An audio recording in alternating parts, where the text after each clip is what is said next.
vamos lá, a gente vai para mais um debate. Eu vou chamar a Yasmin.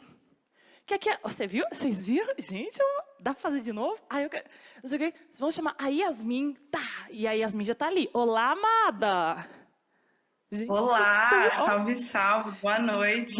noite, minha querida. Eu fiquei sabendo... Peraí, primeiro deixa eu perguntar. Como você está se sentindo nessa sexta, sextando com Atlas? Sextando com Atlas, né? Estamos todo mundo reunido aqui, entrosando, falando sobre juventude. Tô pronta, né? Tá Tô pronto. aquecendo aqui, aguardando você. Fechou. Então é isso, vamos lá, a gente vai começar mais um debate. Toda vez que a gente tem um debate, tem uma mediadora, um mediador, alguém que vai, é a pessoa que vai conduzir os diálogos, as falas, certo? Então, Yasmin, vai com você, querida, toca daí. Daqui a pouco eu volto, família. Fechou, bora. Boa noite, gente. Boa noite, pessoal de casa. Boa noite, os convidados da mesa. Eu sou a Yasmin, como a Kimani disse, vou estar apresentando aí, mediando aí esse debate. Um debate, inclusive, muito potente, muito urgente, que é esse debate sobre inclusão produtiva, né, dessa juventude que está tão fervorosa, engajada na mudança. Queria começar agradecendo aí e saudando o Festival Atlas da Juventude por ser essa ferramenta que se coloca a serviço, né, dos jovens e que se propõe a construir esses espaços inclusivos e diversos, inclusive com a colaboração de outras instituições como o GOIN. Também queria destacar essa importância muito grande da mesa e do evento, né, de estar falando sobre juventude num momento que a juventude é a maior da história do país em termos quantitativos, né? Queria convidar quem está assistindo e a galera que está aqui a conhecer sempre pessoas indígenas. Eu, enquanto artista indígena, vou incentivar aí o trabalho de outros parentes, né? E fazer o que o Atlas da Juventude vem fazendo, que é trazer essa visibilidade também para a juventude indígena. Eu queria só lembrar que hoje, né, o dia 11 de junho, o futuro da demarcação de terras ele está sendo julgado pelo STF e deixar um grande não ao marco temporal. E aí, bora lá, né? Vamos começar essa mesa. A gente tem aqui, então, o Rafael Biazão, o El Alves, Matheus Magalhães e a Natália Arruda como convidados. E aí eu queria convidar vocês a se apresentarem e responder, então, a nossa primeira pergunta. Um segundinho apenas, que é o que é inclusão produtiva, né, para a gente entender melhor e dar início a essa dinâmica e entender o porquê que ela é tão importante de ser pautada no Brasil. E aí eu queria convidar o Matheus, então, para dar início na mesa. Vamos lá? Ótimo. Obrigado, Yasmin. Olá a todos e todas que estão aí em casa acompanhando esse lindo lançamento do Atlas das Juventudes. Yasmin, obrigado pela pergunta. Ela justamente vem de encontro com uma inquietação que nós da Fundação Arimax estamos nos debruçando desde o nosso reposicionamento em 2018. Então, me apresentando rapidinho, eu sou Matheus Magalhães, eu estou aí na Fundação Arimax há quase 3 anos e estou ali como assistente de projetos. Acho que rapidamente é essa a minha apresentação. Mas antes de falar para vocês o que é a definição de inclusão produtiva, eu acho que é importante a gente lembrar ao que a inclusão produtiva vem solucionar, né? E ela é tão importante hoje porque ela está combatendo os desafios ligados às dificuldades de redução da pobreza e à exclusão social. Desafios esses que foram agravados com o cenário da pandemia, né? Então, quando a gente pensa em redução da pobreza, a gente sabe que, independente de qual seja a solução que se apresente, a gente precisa pensar ela de uma forma sustentável e de longo prazo. Então, é fundamental que as populações mais pobres elas consigam aumentar o seu nível de renda pelo trabalho. No entanto, com a questão da pandemia, essa crise do mercado de trabalho, ela já estava acontecendo e ela foi agravada, né? Como é bem colocado no material do Atlas da Juventude, durante a pandemia do Covid-19, 1 em cada 4 jovens gostaria de trabalhar, mas não estava empregado ou deixou de procurar o emprego. O que cria, então, uma categoria para além dos desempregados, que são os desalentados. São justamente essa parcela da população que parou de procurar emprego por não ter mais nenhuma perspectiva de encontrá-lo. Então, existe uma outra categoria de jovens que são chamados de subocupados. O que isso significa? São os jovens que, de alguma forma, exercem uma atividade remunerada, mas eles trabalhariam mais para complementar a renda. Então, ao definirmos essa questão da crise do emprego, a categoria de jovens e vulnerabilidade se apresenta em 3, e são eles, então, os desempregados, os desalentados e os subocupados. É aí que a gente percebe que essa discussão ela é de supra importância, né? E ela já que ela está discutindo um direito fundamental e urgente que é o emprego. Não é à toa que isso aparece nas mais diversas formas nos Objetivos de Desenvolvimento Sustentáveis da ONU, os ODS 2030. As pessoas jovens que não estão trabalhando ou não estão estudando, elas deixam de desenvolver habilidades fundamentais para a empregabilidade do futuro. Sendo assim, a plena execução e efetivação da inclusão produtiva, ela só acontece com o desenvolvimento de competências que facilitem a empregabilidade e a obtenção da renda. Isso posto, agora eu vou tentar explicar ali o que é a inclusão produtiva. No nosso ponto de vista, a inclusão produtiva, ela precisa ser olhada numa primeira dimensão, que é o objetivo. Então, a inclusão produtiva, ela é o oposto da exclusão social. Depois disso, a gente olha para um outro aspecto, que é a forma como a gente vai fazer a inclusão dessas pessoas que estão fora do mundo do trabalho, né? Então, a gente precisa olhar para soluções que garantam um acesso permanente numa condição digna de vida. E, por último, mas não menos importante, a gente vai olhar para os públicos-alvos, né, dessa inclusão. Ou seja, qual que é a parcela excluída da população que a gente está tratando. Como bem tem sido falado nesses 2 últimos dias aí, são múltiplas as juventudes, né? Então, a gente tem uma juventude que é pobre, a gente tem uma juventude que é extremamente pobre, a gente tem jovens que estão empreendendo, jovens com deficiência, migrantes, com as mais diversas características étnico-raciais, com jovens que pertencem a todas as letras que compõem a sigla LGBTQIA+, né? Que estão em territórios periféricos, em territórios rurais. Então, tudo isso, para fechar, a inclusão produtiva, a gente consegue definir como a inserção de população pobre ou em situação de vulnerabilidade para geração de trabalho e renda de maneira mais estável e relativamente duradoura, ou seja, seja decente também para superar as situações crônicas de exclusão social. Eu acho que só para fechar, vale ressaltar, portanto, que a inclusão produtiva, ela responde a um contexto social e ela vai se modificando a partir do que é apresentado, né? Então, essa definição de inclusão produtiva, ela responde a uma época e ela tem que ser viva e mutável sempre. Eu espero que eu tenha respondido aí a sua primeira pergunta e estou aberto para a gente discutir mais um pouquinho daqui a pouco. Bora lá. Fiquei pensando aqui enquanto você falava, né, nessas competências que preparam esse jovem aí para incluir ele de fato, né, que é a proposta do que a gente está discutindo, o papel da educação muitas vezes e essa quantidade de jovens que está começando a acessar, né, esses jovens principalmente de periferia que estão começando a acessar aí a universidade, né. Vamos lá então agora com o Rafael, tentar entender um pouquinho melhor sobre a questão da inclusão produtiva. Seguimos com a mesma pergunta. Vamos lá, então. Bom, primeiro, obrigado aí pelo convite, participar dessa mesa aqui, honrado em participar dessa discussão.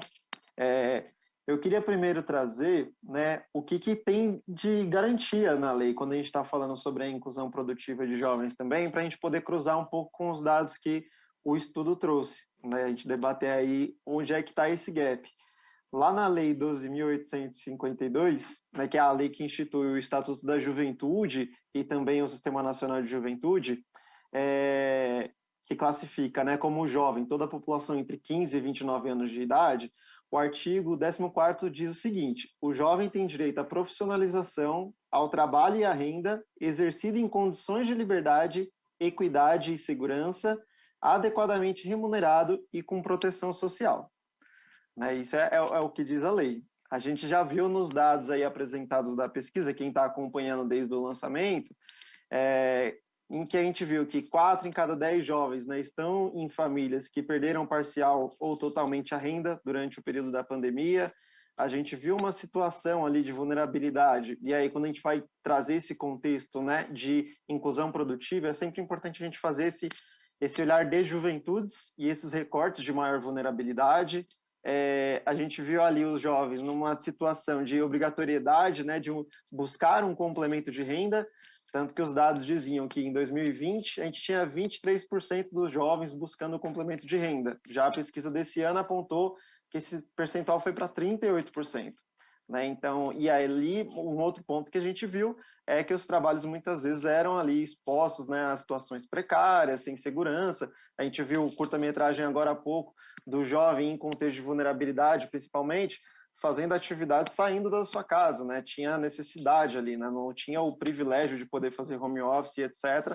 Então a gente percebe que a pesquisa ela não está conduzindo ali com o que a lei garante, né, para a inclusão produtiva dos jovens. Inclusive, quando a gente vai falar de inclusão produtiva, por muitas vezes, né, primeiro momento vem que a gente está falando sobre emprego e empreendedorismo, né, possibilidades ali para geração de renda, mas a gente vê várias outras áreas, né, que estão conectadas. Né? Então, se você tem ali, por exemplo, a evasão escolar, se você tem ali uma qualidade do ensino, né, que não condiz com as necessidades, se você tem um gap ali da formação educacional para as necessidades de mercado, ou se você tem, por exemplo, uma questão de mobilidade urbana, né, no contexto da cidade de São Paulo, por exemplo, eu cresci em São Mateus.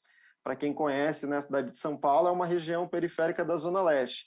Eu tive estágio que eu demorava 3 horas para chegar e mais 3 horas para voltar para casa. Quer dizer, as 6 horas de estágio eram as mesmas 6 horas que eu gastava no transporte. Né? Então, a mobilidade urbana ela está conectada também, uma vez que numa cidade você tem as vagas centralizadas, né? Tá ali no centro da cidade e não distribuídas ali pelas periferias também. Então, tem uma série de contextos que interligam com isso.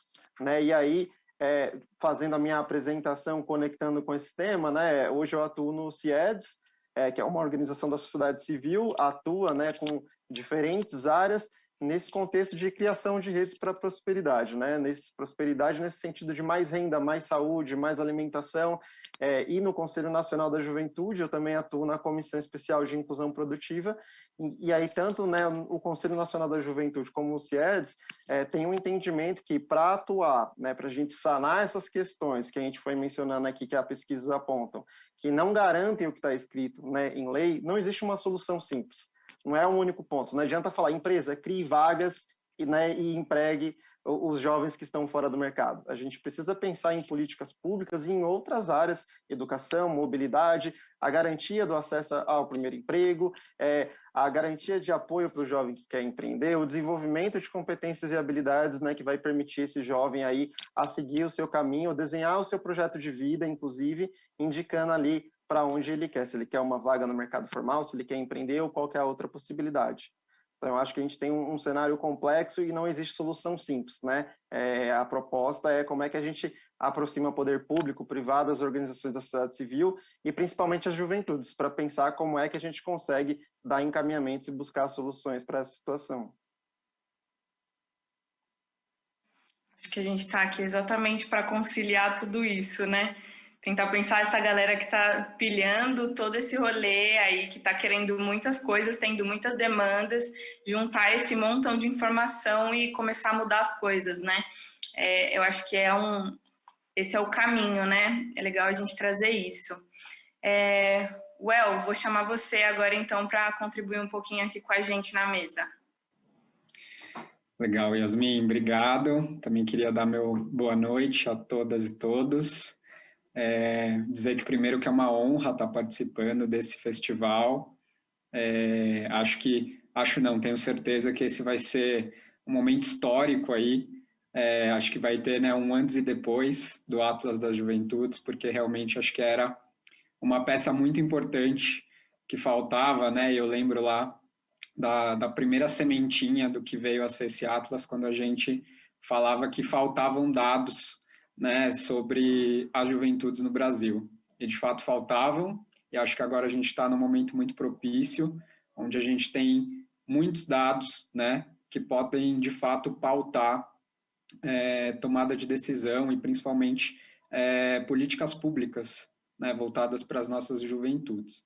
E aí acho que, pegando o gancho, né, do Rafa, quando a gente olha inclusão produtiva, acho que o primeiro ponto a se dizer é que não existe bala de prata, né? Então não tem uma só solução que vai resolver o problema. De fato, a gente está num contexto super desafiador e super complexo, principalmente agora com, né, toda a questão da pandemia. Então a gente tem, para além de todos os desafios, né, que as juventudes enfrentam para acessar uma oportunidade, né, e principalmente uma oportunidade que não seja só, né, uma vaga de baixo valor agregado, que a gente fala, né, que é uma posição que não traz uma perspectiva de fato de carreira, de desenvolvimento, né, então, que são aquelas vagas que a gente sabe que estão fadadas, inclusive, a desaparecerem, né, com a automatização, que são as vagas de telemarketing, né, de estoquista, enfim, vagas mais operacionais, e que são essas vagas que normalmente esse jovem periférico, né, que também as pesquisas apontavam, né, como os neném ou sensei, mas que no GOEN, né, e aí também já me apresentando, hoje eu faço parte da equipe do GOEN, que é esse programa que trabalha inclusão produtiva em algumas comunidades pelo mundo, e que aqui no Brasil é articulado pela United Way. No GOEN a gente chama de jovem potência. Então, por que jovem potência? Porque a gente acredita que todo jovem tem sim a sua potência, né, e basta ele ter as oportunidades certas para poder manifestar, né, e levar essa potência para o mundo. E aí, quando a gente fala desse contexto, né, então a gente sabe hoje que o índice de desemprego nos jovens, entre os jovens na cidade de São Paulo é de 35%, né, que é quase o dobro quando comparado com o da população total. E aí eu trago esse contexto territorial, né, porque é o foco do GOEN, né, a gente trabalha com os jovens periféricos da cidade de São Paulo, e também numa pesquisa que a gente fez agora, a gente identificou que cada jovem evadido da escola no Brasil, ele custa cerca de R$372 mil por ano para a sociedade, né? Então, ou seja, cada jovem que evade, a gente tem um baita prejuízo, né, econômico, realmente.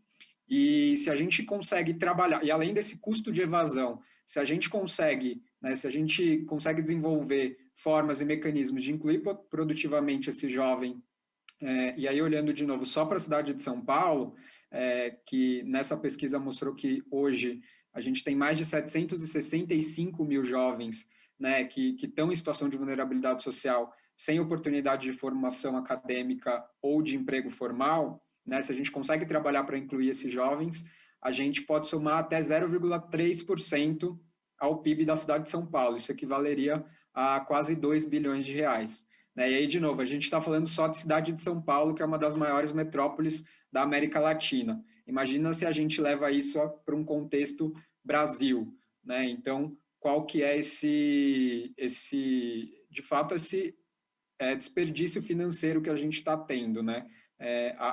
Ao não conseguir trabalhar políticas intersetoriais, políticas sistêmicas, trazendo organização da sociedade civil, né, governo, empresas, para trabalhar iniciativas que possam apoiar a inclusão desse jovem. Então, acho que a gente está, de novo, vivendo um momento super desafiador, mas acho que a hora é agora. Assim, a gente não pode esperar mais 2, 5, 10 anos, né? A gente está no último bônus demográfico de juventudes no Brasil, então a gente precisa trabalhar esse tema de forma urgente nas empresas, né, nas organizações, nas escolas, e conseguir, de fato, né, como sociedade, se mobilizar para incluir esse jovem.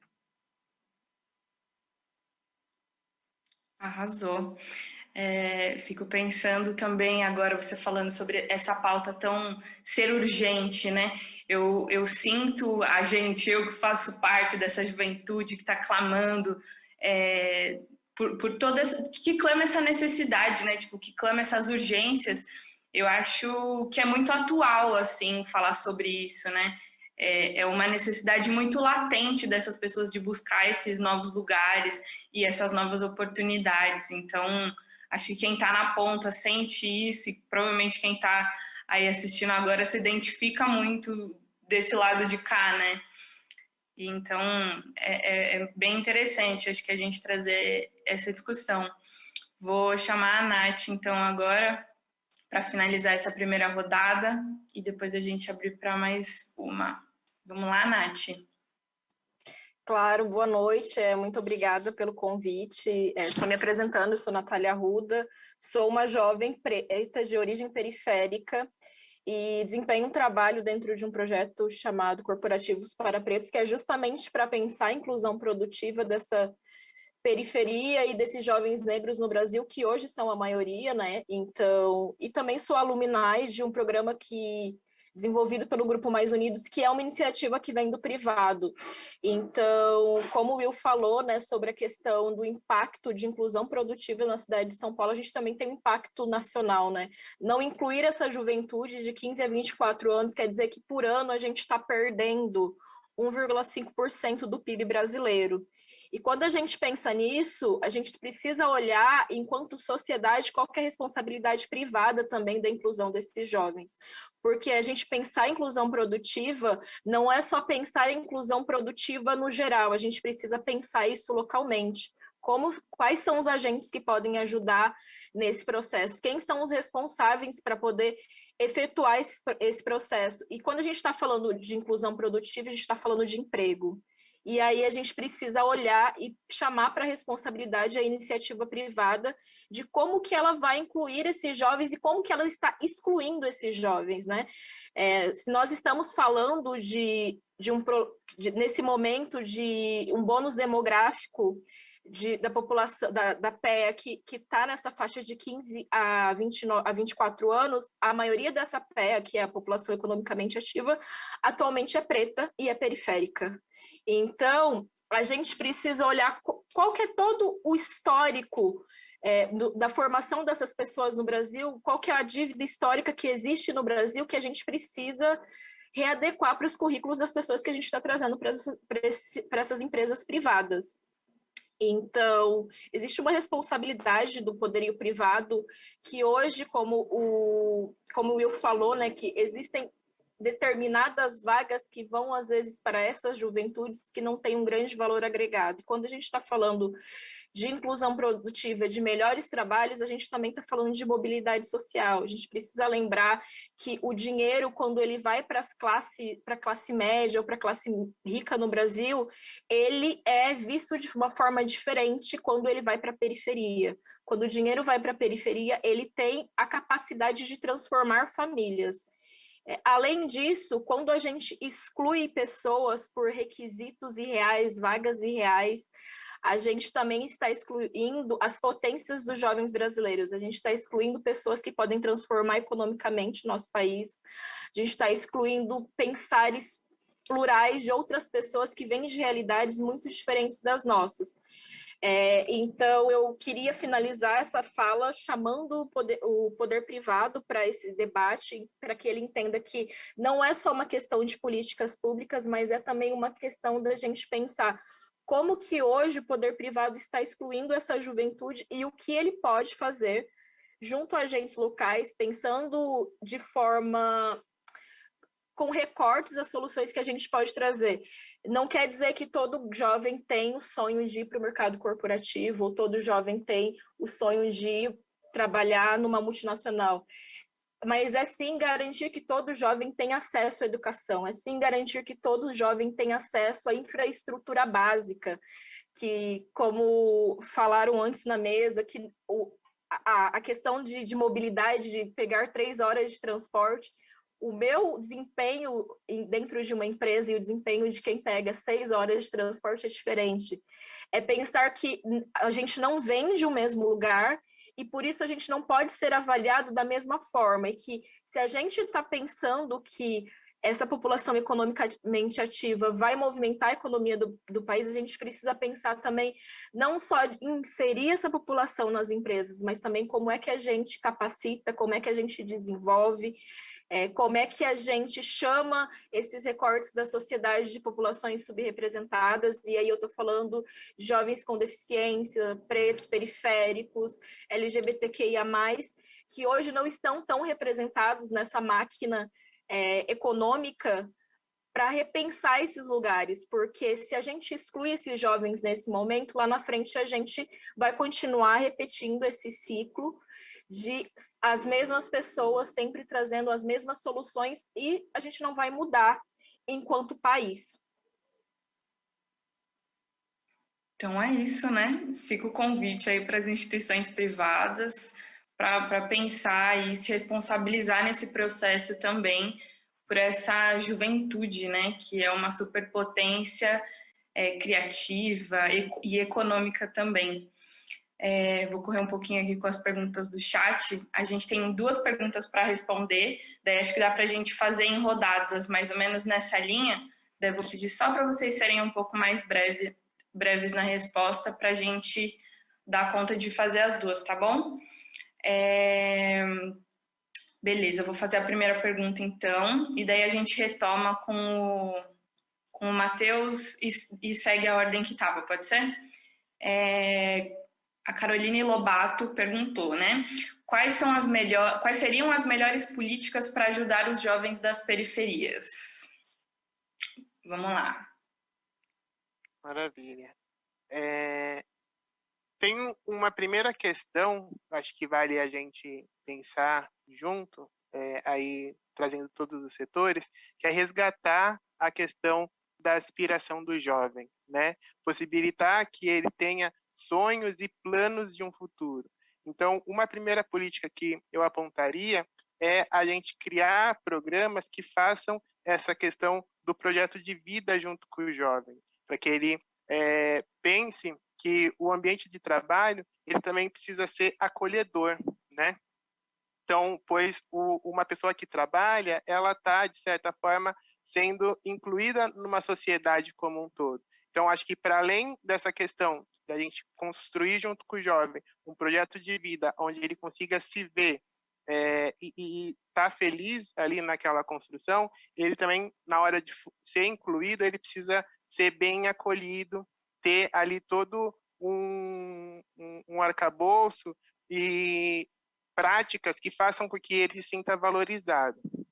Eu acho que uma outra questão que a gente pode olhar também é a gente redesenhar os programas de capacitação e de conexão com o emprego, olhando para os setores que têm uma demanda no país, né? Eu acho que é super importante a gente atrelar também o que tem de potencialidades de setores a uma abordagem mais intersetorial, que consiga, de certa forma, também promover uma assistência social para esse jovem. Eu acho que tudo que foi colocado ali de o transporte, a questão de saúde, a saúde mental, a gente precisa olhar para tudo isso quando a gente estiver pensando programas de capacitação e de inserção do jovem hoje no mercado de trabalho. Eu deixaria esses primeiros pontos aí para a gente refletir. Posso pegar o gancho aqui, Yasmin? Acho que o Matheus toca num ponto muito importante, né, de políticas intersetoriais, e aí a Nath chama atenção para essa questão do privado, né, e eu queria chamar atenção para a questão do público, na verdade, né, que também é super importante quando a gente pensa nessa dinâmica centro-periferia. Então, acho que vale a gente refletir um pouco qual que é a presença, né, do Estado nas regiões centrais, né, de concentração de renda, e como que essa presença acontece nas periferias.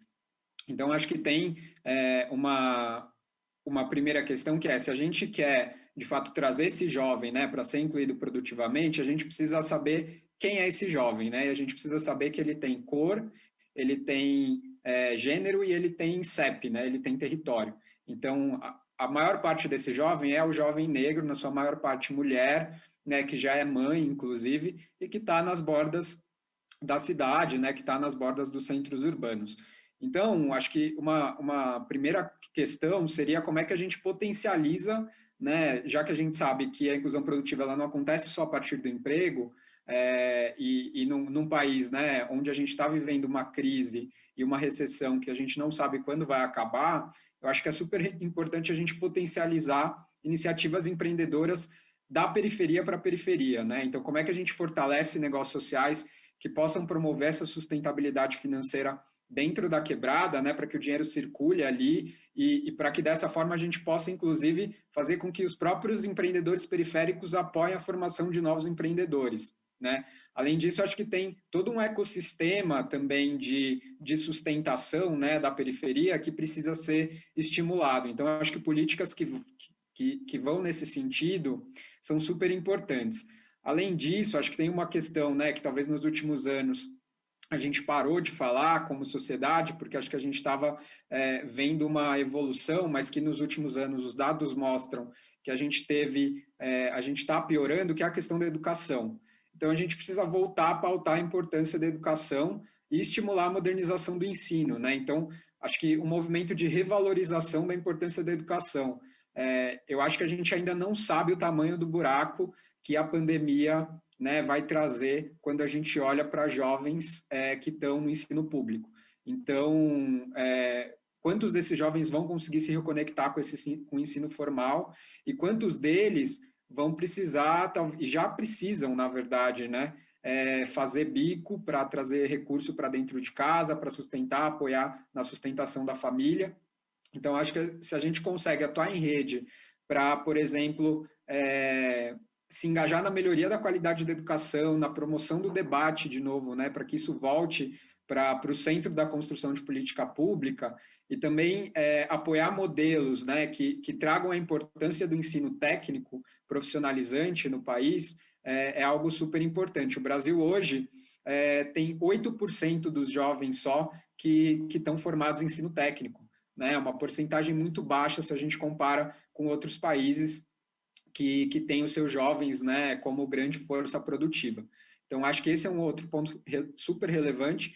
E, para finalizar, acho que algo que está muito transversal a isso que eu falei é investir na infraestrutura e na conectividade das periferias, né? Então, se a gente, de novo, quando a gente olha hoje, né, movimento de pandemia, da reestruturação das aulas, né, do EAD, a gente percebe o quanto que a gente não estava preparado, né? Então, as escolas travaram, os professores travaram, né, os alunos travaram, porque a gente não estava preparado para esse movimento.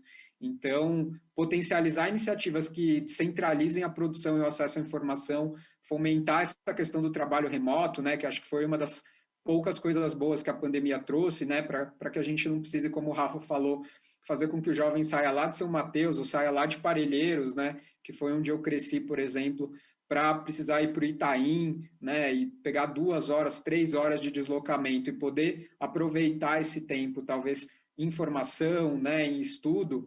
Eu acho que isso é muito importante. E aí, além disso, também impulsionar esse acesso digital, né, e utilizar dados para pensar como é que a gente pauta soluções que sejam mais sistêmicas e mais certeiras na inclusão desse jovem. Vou tomar a liberdade de conectar aqui, tentar ser complementar aí, porque acho que o Matheus e o El, né, já passaram bem pelos pontos. Quando a Caroline faz a pergunta, né, qual que é a melhor política, e o Matheus traz ali, né, a gente precisa ter ali iniciativas que permitam, né, que o jovem desenhe seu projeto de vida. A resposta vai para que ele depende, né? A melhor política é aquela que se adequa aos desejos, às necessidades das juventudes, assim como desejos e necessidades também de sociedade, né? Então, como é que a gente tem que olhar de maneira intersetorial, a gente precisa olhar para diferentes possibilidades, né, nessa frente de inclusão produtiva do jovem. Algumas leis elas já existem e aí precisa ali de uma fiscalização, precisa fazer chegar em quem mais precisa. Então você tem, por exemplo, uma lei de jovem aprendiz, né, que é preciso fazer um olhar para essa lei para entender quem são as organizações formadoras, como é que essas organizações formadoras também têm ali um processo formativo que olha para esse jovem em contexto periférico, né, como o El trouxe, esse jovem que tem cor, que tem gênero, né, enfim, e tem uma formação que se adequa à realidade ali, à realidade do jovem que está vindo de um contexto de escola pública também, mas você pode ter também ali outras leis de fomento ao empreendedorismo, né, como a gente colocou aqui, de ter processo de referência dentro das comunidades periféricas, que seja um processo de formação empreendedora não romantizado, né, mas o empreendedorismo ali, que é o empreendedorismo que a gente viu na pesquisa refletida aqui, né? Às vezes é o empreendedorismo ali para gerar uma renda extra, ou não, o jovem conseguiu tomar ali uma decisão consciente de que ele quer empreender e como é que a gente oferece a melhor estrutura, e que a formação, inclusive, não é cheio de termos em inglês para um jovem que não sabe inglês, por exemplo, né? Ou até você faz um D-para, né? E consegue explicar, ó, em outro contexto, né? Quando estivesse discutindo determinado ponto, é disso que a gente está falando, que às vezes o jovem já vivencia isso, né? Mas os termos, inclusive, afastam esse jovem desse processo formativo. Ou até mesmo, dentro dessa lógica de desenhar um projeto de vida, pegar, por exemplo, sei lá, esse jovem quer atuar com a cultura. Quais são as políticas públicas existentes que oferecem uma formação, oferecem, inclusive, uma bolsa que condiciona esse jovem a estar num processo formativo para atuar nessas frentes, né? E aí, de novo, né, destaco que não consigo ver um outro caminho que não seja aproximando o público privado para essa discussão, né? As empresas elas criam vagas, mas o público ele precisa ali criar condições também, políticas públicas que permitam ali também essas empresas a criarem oportunidades, enfim, incentivos para que a gente consiga oportunizar vaga para esse jovem que mais precisa, né? Para esse jovem de contexto periférico, para esse jovem que hoje não está incluído produtivamente. Você vai querer comentar alguma coisa, Nath? Senão a gente segue para a próxima. Eu acho que eu vou comentar na próxima pergunta, que entra muito no que eu posso contribuir. Tá bom. Então, daí caminhando para a nossa última pergunta e já o encerramento, né? A galera quer saber como que a sociedade pode apoiar na inclusão produtiva de tantos jovens que já estão precisando de renda e como que vai ser esse processo no pós-pandemia, né? Eu acho que os meus colegas já falaram muito sobre que não existe só um caminho, né? Mas a minha grande preocupação nesse momento é justamente esse jovem que está empreendendo por subsistência, né? Não é a questão romantizada de eu sou empreendedor porque quero, mas eu sou empreendedor porque eu preciso comer. Eu sou empreendedor porque às vezes eu perdi a pessoa que era o arrimo de família, meu pai e minha mãe morreu e agora eu preciso sustentar os meus irmãos. Então, eu acho que a sociedade, ela não só deve, como ela tem que ter um compromisso de ser um agente fiscalizador de para onde essas vidas vão, tanto no pós-pandemia, como nesse projeto que a gente tem de sociedade de caminhar evoluindo de forma conjunta, de entender que o meu jovem que está ali desesperado por emprego, ele não pode ser subempregado. O jovem aprendiz que entra na empresa, que na verdade ele vai ter acesso ao primeiro emprego, ele não pode ser a mão de obra mais barata. A gente precisa entender que criar oportunidades para essas juventudes não é só uma questão quantitativa, mas é uma questão qualitativa. Como é que eu desenvolvo essas pessoas? Como é que eu tive um sobrinho, né, que eu tenho, aliás, um sobrinho, o meu sobrinho que entrou por um programa de formação de jovem aprendiz, que ele saiu de uma posição de entrar como alguém que trabalhava no estoque para ir para a posição que seria a de atendimento ao público mais alta de vendedor. Mas parou por ali e aí, em algum momento, saiu da empresa. Por que eu não continuo desenvolvendo esse jovem? Que eu peguei lá do começo, que eu peguei no início da sua vida ainda acadêmica, ainda no ensino médio, para chegar numa posição de gestão. Porque, afinal de contas, eu estou falando de um jovem que passou por todos os processos de uma empresa. Então, a gente não pode, enquanto enquanto sociedade, enquanto comunidade, no sentido amplo da palavra, porque a gente precisa entender que empresas são coisas abstratas, são feitas por pessoas, sermos coniventes com o subemprego e com a oportunidades de jovens. E aí, quando a gente fala de novo de jovens, em sua maioria pretos e pobres, e periféricos, a gente está falando de uma questão social e racial. E não é porque eu, setor privado, ou eu, jovem, que estou naquela parcela mais favorecida da sociedade, tenho oportunidades e eu consigo pensar o meu futuro a partir do meu desenvolvimento de carreira, que eu não vou pensar no futuro do jovem que está pensando seu desenvolvimento de carreira. O início é pela subsistência, o início é o que eu vou comer amanhã. Então, a sociedade ela precisa se comprometer e cobrar ativamente poder público e privado. E, de novo, todas as instituições que nós temos são abstratas, elas são feitas por pessoas. A gente precisa cobrar não só a inclusão, quanto o desenvolvimento dessas pessoas.